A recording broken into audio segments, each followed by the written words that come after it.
Good afternoon, everyone, or good morning, wherever you happen to be positioned, and welcome along to today's webinar. My name is John Pitcher, and it's great to be presenting for you today around some of Inventor 2023's new features. So welcome along. It's great to have you join us today. Just a couple of things about myself. I've been involved in the manufacturing industry for around 30 years, been involved in various elements of manufacturing, both from a physical manufacturing perspective I did my time as a fitter and machinist many years ago, and worked in numerous aspects of hydraulics and pneumatics.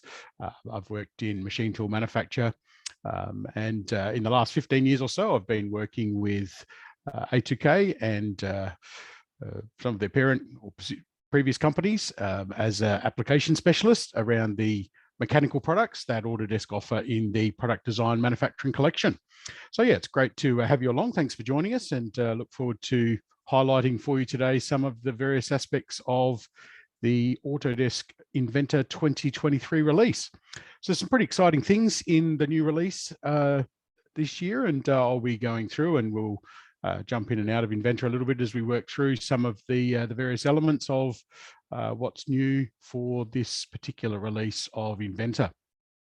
A couple of things about A2K, or VinZero, as we are being rebadged at the present. So VinZero fosters innovation through delivering software and hardware solutions, consulting, training, development, and managed services.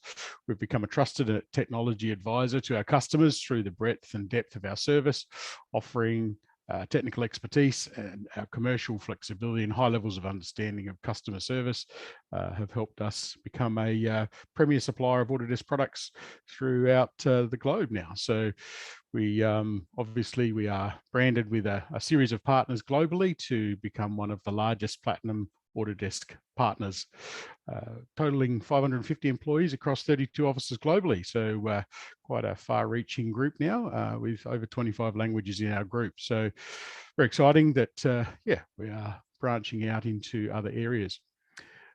We provide, as you can see there, data management and integrated solutions, BIM implementation, consulting services, CAD management services, on-site and online training options. And also we have a custom content creation department that can assist with many of your requirements for working with various CAD applications, whether it be in the architectural field, in the mechanical fields, or any of the other associated industries. So what do we hope to cover today? So I've broken sort of today's webinar up into 6 sections. We're going to sort of start off by looking a bit of a general look over some of the general enhancements and minor changes that have been made to the software, and some of the various elements of that. So we'll be looking at the various elements of general change and some of the improvements that have been made there. There's quite a number of changes in this year's release around the interoperability functionality, and Autodesk have been working on this for a number of years, as you know now, being able to integrate with Revit and Fusion and numerous other products for various elements and aspects of other disciplines or industries related to the CAD industry. So there's a lot of interaction going on now between, yeah, particularly Fusion 360, which many of you would be familiar with, no doubt, and also in the BIM space for the likes of the AEC industries. Also, there's a bunch of new options, and we'll certainly talk about these under the part modeling side of things. Autodesk have made quite a few improvements there. I think you'll quite like some of the little options that we've got there for working with part modeling specifically, and we'll certainly touch on those. I will jump into Inventor a couple of times to have a bit of a look at how some of those options work. As far as assembly modeling, there's a number of minor improvements here for bill of materials. Also some little improvements to the iLogic system, and a number of other elements there that we'll touch on there. Quite a few improvements in the performance space with yeah, some new functionality for rendering and for working with GPU ray tracing as opposed to CPU ray tracing, and we'll touch on that as we go through today's demonstration.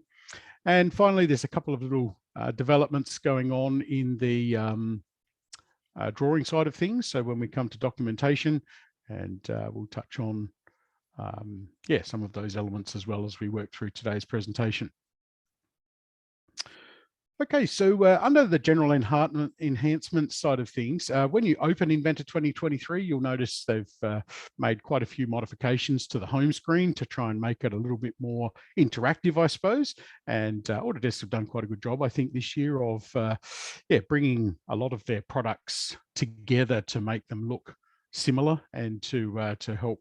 I guess if you're working in one product and you need to work in the likes of a Revit or a Fusion tool, having a similar interface can be quite helpful. And I'll touch on some of these elements when we jump into Inventor shortly, but there's quite a few changes to the home screen again. And I'll certainly step through some of those in our live demonstration.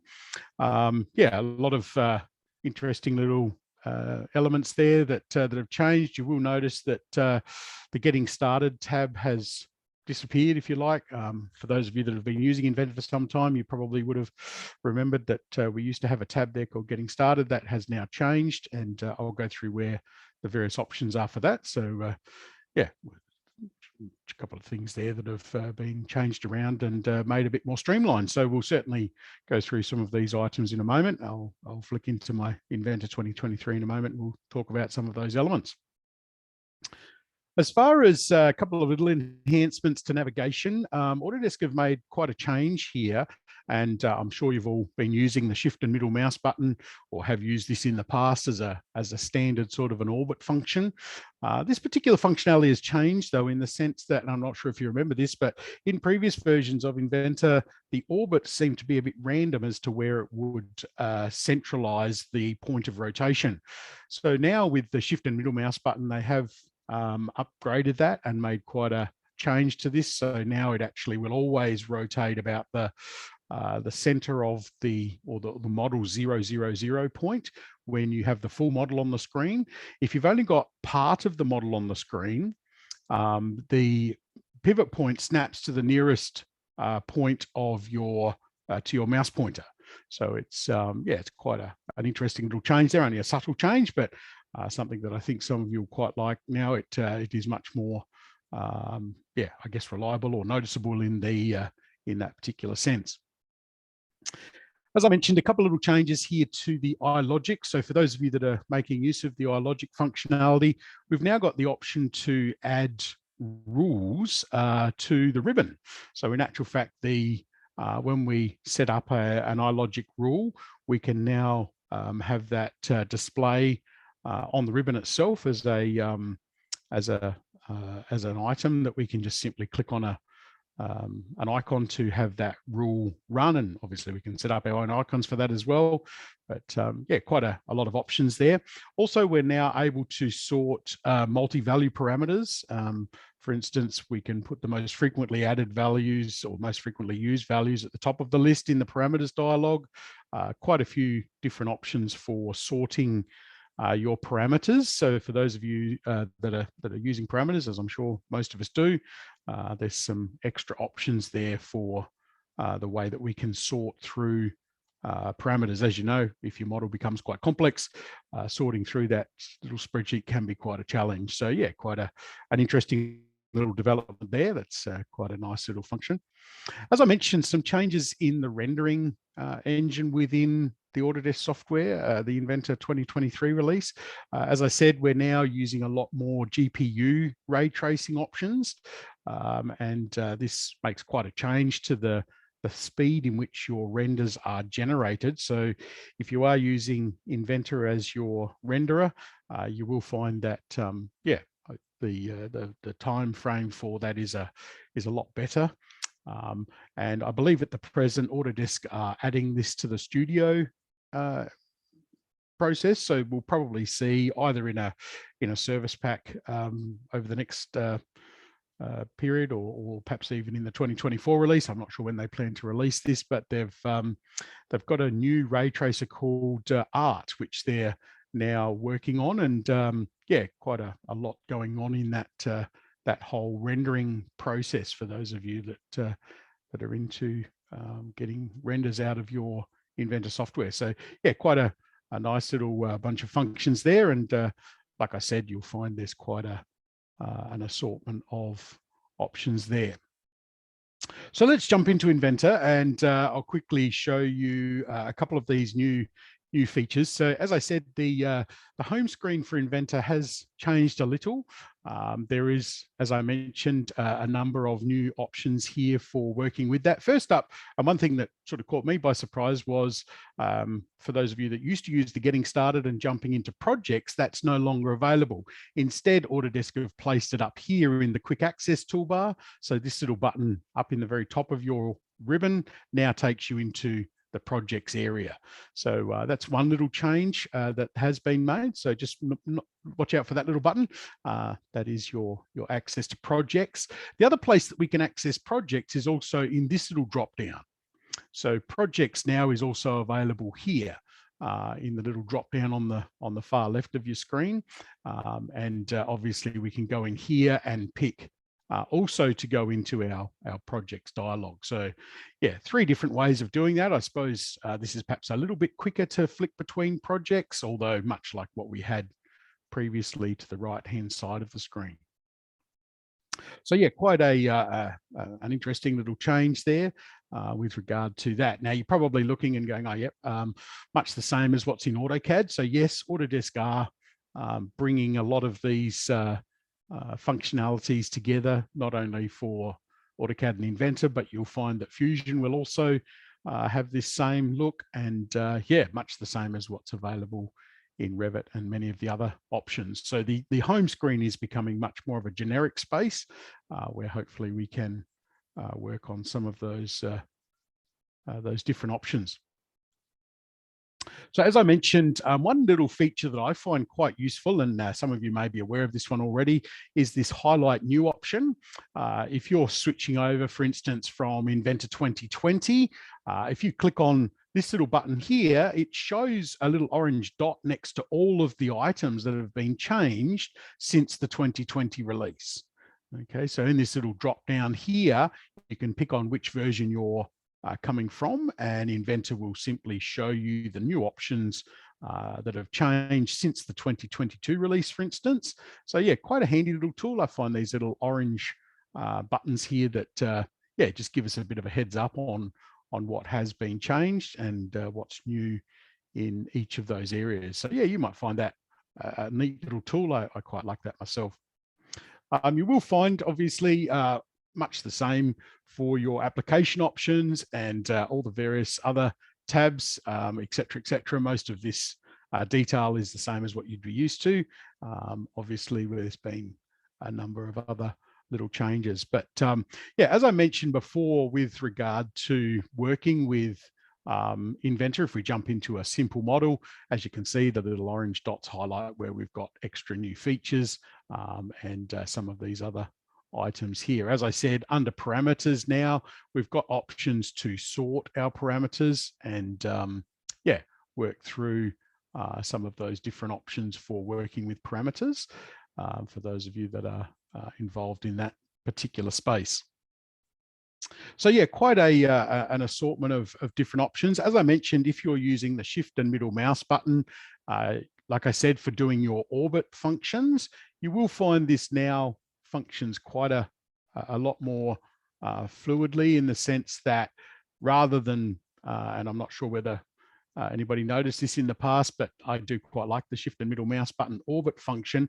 But when you're using the orbit function now, if the model is not completely on screen, it orbits nearest the geometry that you click to. So the orbit function has changed a little bit. Like I said, if your model is completely on screen, the orbit will still retain at the center of the model. So the pivot position will match with your origin center point while the model is fully on screen. If you're zoomed up on a particular part of your model and you orbit from there, wherever you've got your mouse pointer becomes the center of pivot. Previously, it used to be a little bit yeah, a little bit different to that. So yeah, I think you'll quite like that for those of you that use the shift middle mouse button as your traditional orbit function.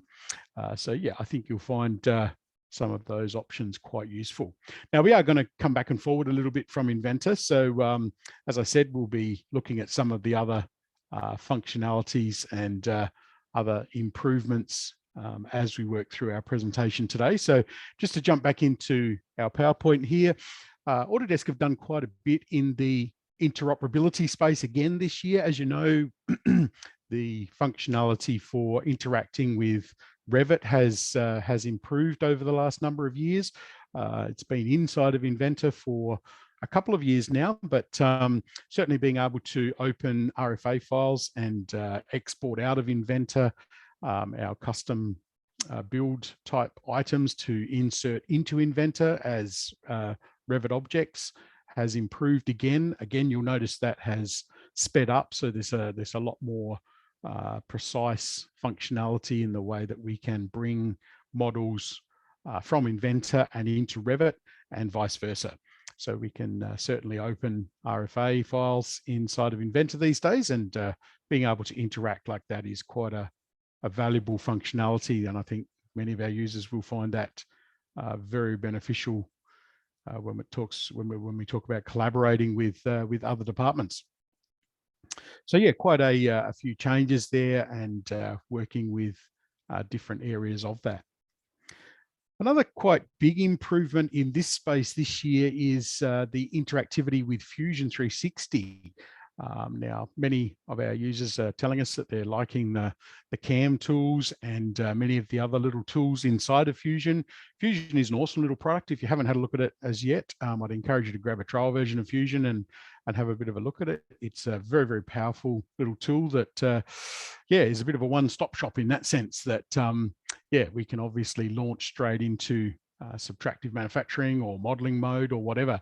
So you will notice in Inventor, and I'll take you through this in a moment, I'll jump back into Inventor and we'll have a look at how this works and how we can basically send a model straight from our Inventor interface and jump straight over to Fusion 360, straight into any of the modules. So if you're doing some work in a yeah, maybe in a CAM type situation, we'd obviously head into the subtractive manufacturing space and be able to launch straight into some CAM type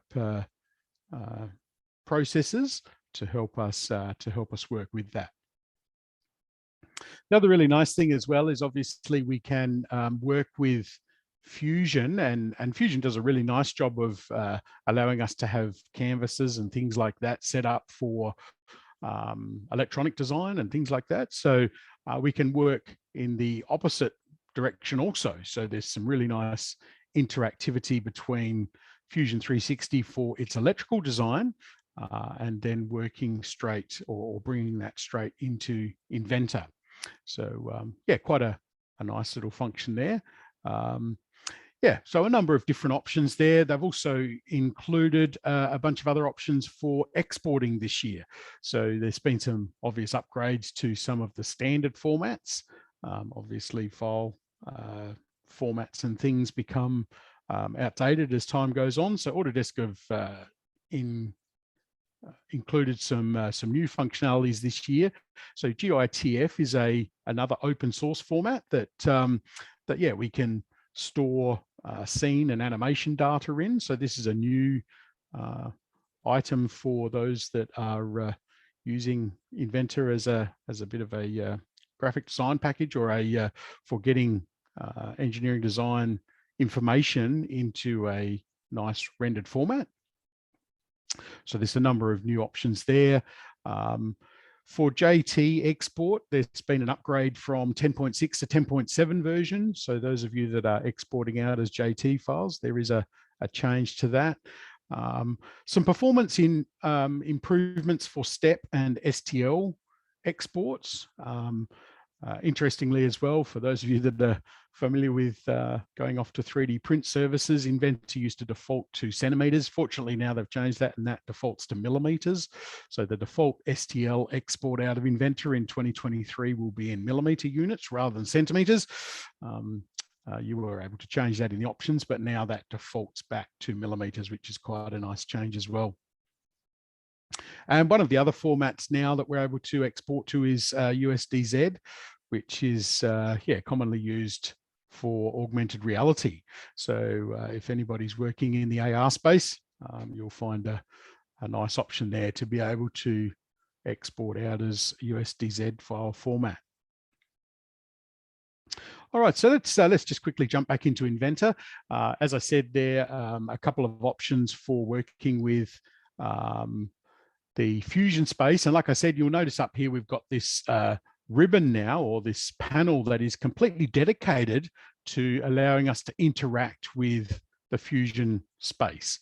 So like I said, if we wanted to go and launch a CAM study, we could jump over here and jump straight into doing some CAM path from our Inventor model straight into Inventor. So for those of you with CNC machines, you probably would quite like that option.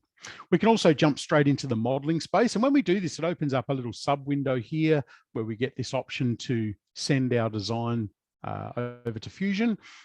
Down here, we've got options as to how we would like to do that. And if we continue down here, we get this option where it's going to upload the model to Fusion Teams. So as you can see, it's picked up my Fusion team here, and I can pick whichever team that I'd like to send this to. So those of you that have used Fusion in the past would be familiar with this. But basically, it's going to send my Fusion, my model up to my Fusion 360 drive area. And then down here, I've got a little option to launch Fusion. So if I pick to upload this, it will actually go off and upload the Clevis file that I've got open on screen at the moment, and basically pop it up inside of Fusion here.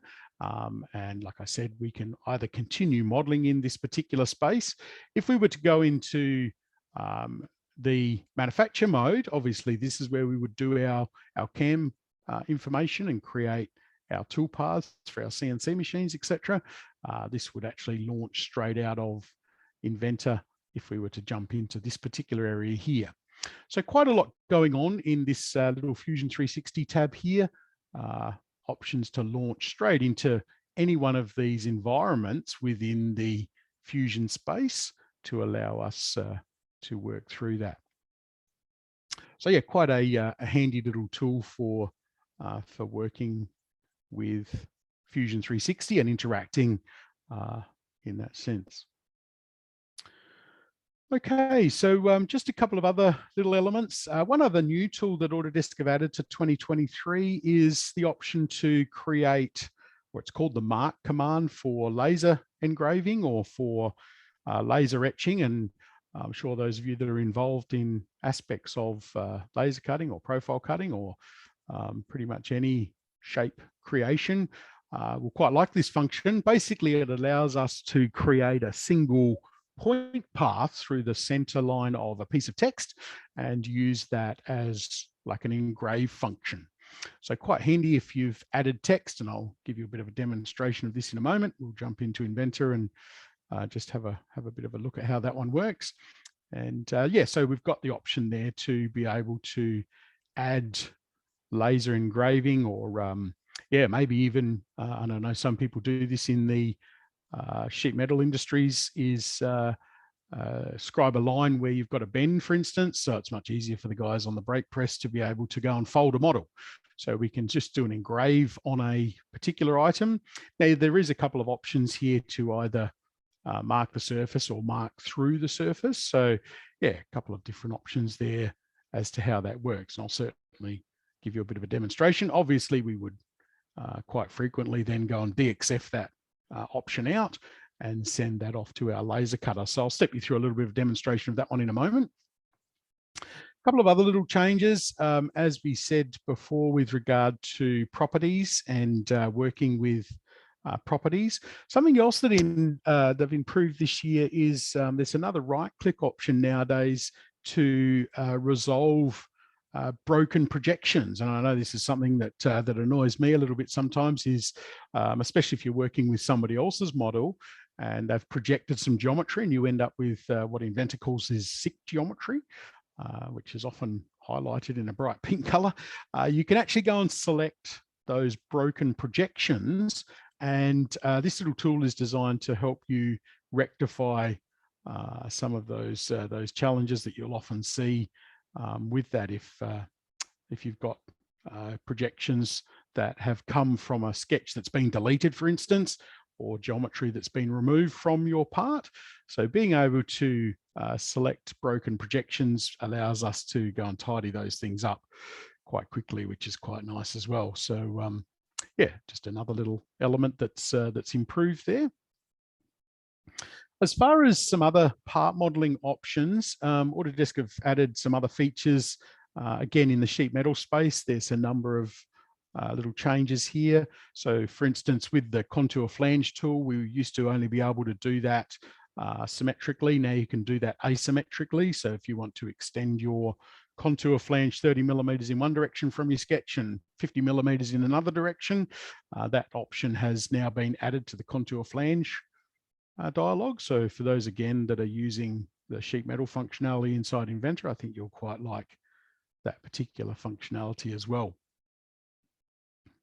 So yeah, we've got a number of little options there mentioned for sheet metal developments, which is yeah, nice to see some improvements in that space, and hopefully those options will be of benefit to some of you. With regard to some of the part modeling improvements, yeah, and for those of you that have been using 2022, you will have already noticed quite a number of changes to the fillet dialog.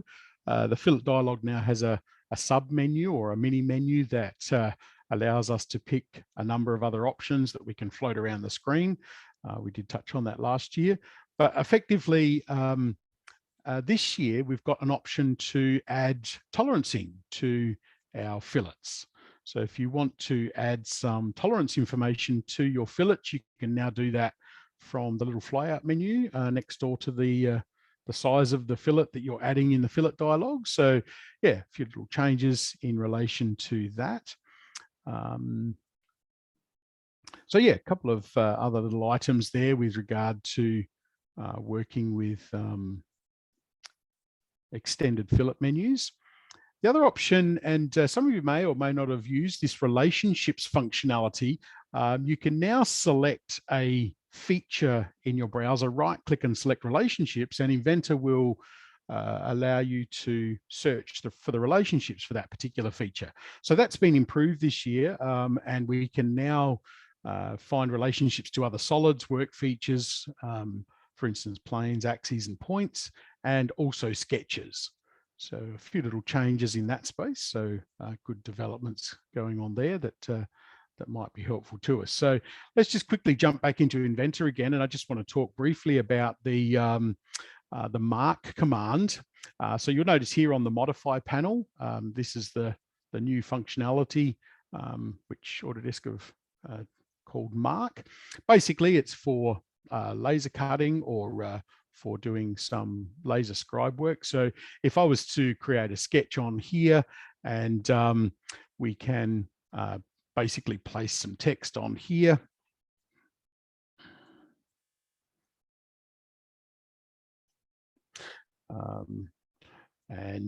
When we place that text, effectively, we finish the text and finish the sketch.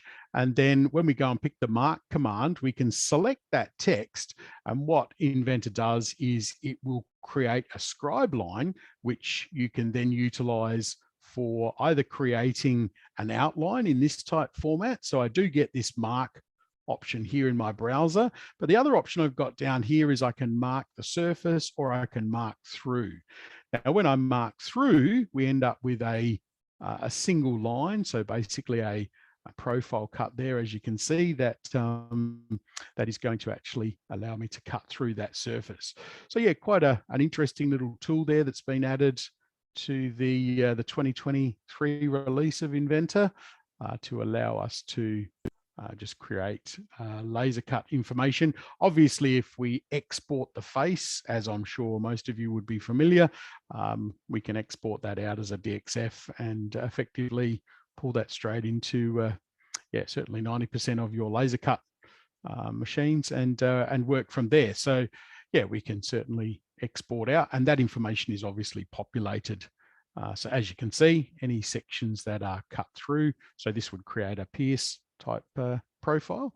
And yeah, so that's the new little feature called mark, which yeah, just allows us to create some information for laser cut type features.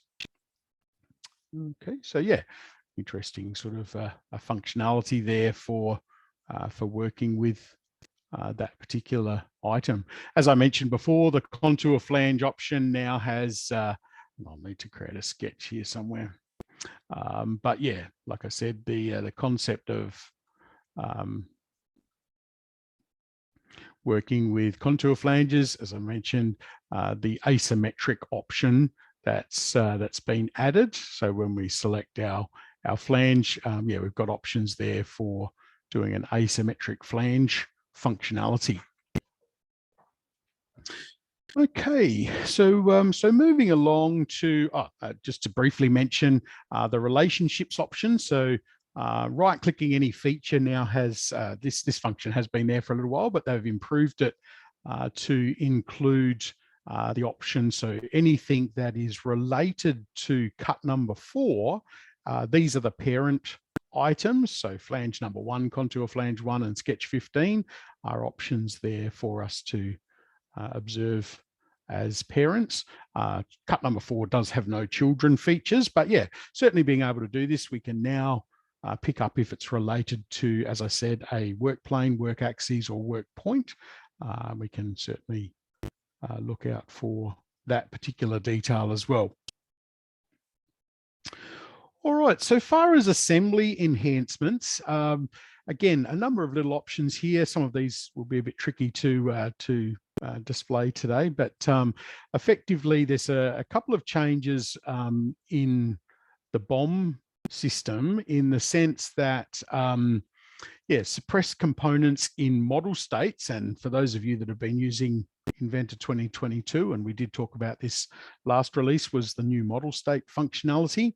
But now we can, in a model state, display a 0 quantity in the BOM in the bill of materials to show item numbers, and that will highlight that minor change. So yeah, just a subtle change, but maybe helpful for those of you that have items that you wish to display with a quantity of 0.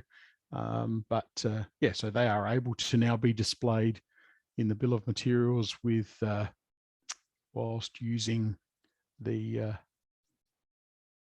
BOM functionality. A couple of other little things with regard to assembly options, and again, just some minor comments here with regard to model states, which again was a functionality there in the 2022 version, but they're obviously enhancing and developing each of those items and working on making this more interactive and hopefully making it a more streamlined workflow. So yeah, a couple of little things there with regard to model states and working with those particular items. Also, we've got a new option in our constraint dialog, as mentioned as you can see in the bottom right of the screen there, and this will be quite a handy one. Anybody that's done some complex machine design in Inventor knows that sometimes when you're modeling items and various components, or when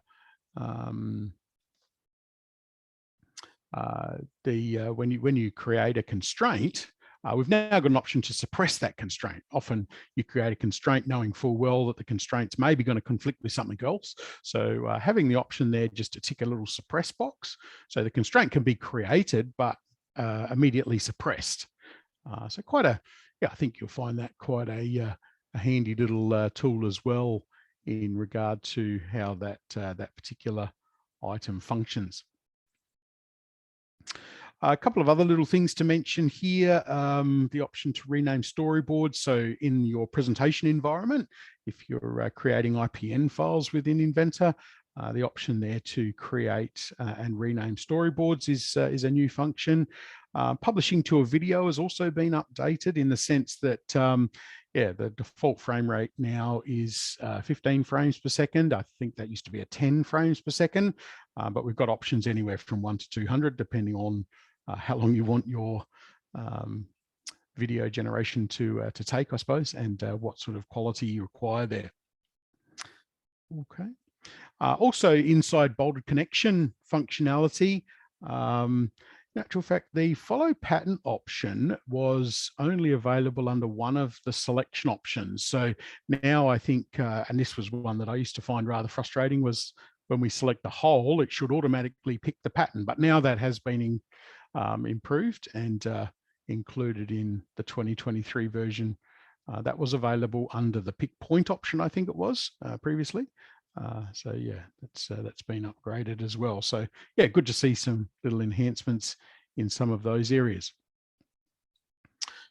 With regard to 3D annotations, and this is a space that I know some people are using now, and obviously with 3D annotations, we've got a lot more functionality there, and being able to introduce iProperties into our 3D annotations. So when you're creating 3D annotations inside of an assembly, we're now able to insert iProperty information into those particular items. So yeah, and we can do that at the sub-assembly level and work with our GD and T as we would need to. So all your geometric tolerancing and dimensioning options, we can certainly bring into that particular space.